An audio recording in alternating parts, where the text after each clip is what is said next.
And I think that's why this sound bath, while we're doing the chakra cleanse, is going to be such a beautiful experience, because your healing energy from the sounds and obviously the vibration that causes is while we're balancing and aligning and cleansing each of the chakras. We do lower chakras, your survival chakras that tend to get knocked off by, you know, life events and trauma and one thing and another, and then coming into the heart and then starting to open up through the higher chakras and just bringing all of that into alignment, you know, so that that energy can flow beautifully. You know, it's just going to be such a lovely experience. You know, I think that's, you know, and you're going to do some singing bowls, sort of a guide, you know, sort of taking us a journey through the chakras with the singing bowls.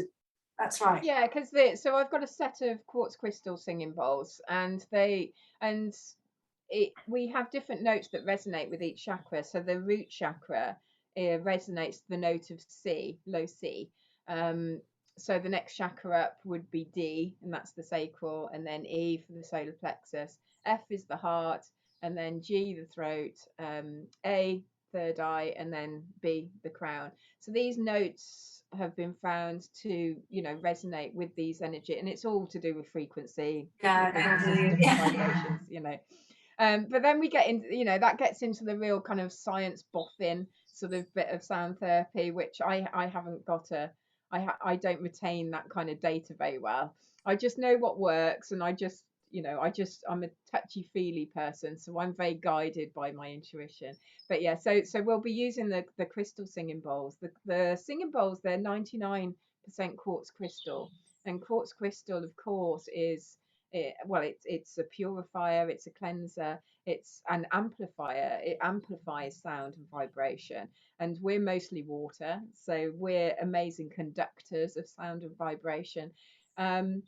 And the difference between the crystal singing bowls, as opposed to what people would probably think of the metal singing bowls, the Tibetan singing bowls, is that the Tibetan singing bowls, they'll have 2 or 3 notes in them. So you tap it and they'll have a fundamental note, but they'll have overtones and undertones as well. Whereas the crystal bowls, they're pure notes. So when I'm playing the C bowl, it's just a C.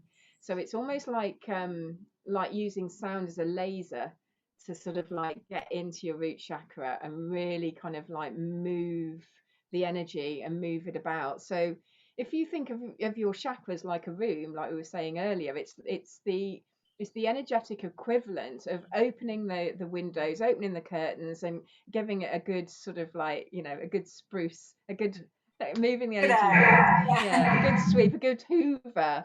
That's what sound can do to your energy centers. So we'll go through each of the you know, each of the chakras in turn with each of the crystal bowls. And people often say that by the time you get to the crown, you're just completely sort of like buzzing. And you can use visualization as well. So you can use the colors, you know, you can use you know, again, it's using your imagination that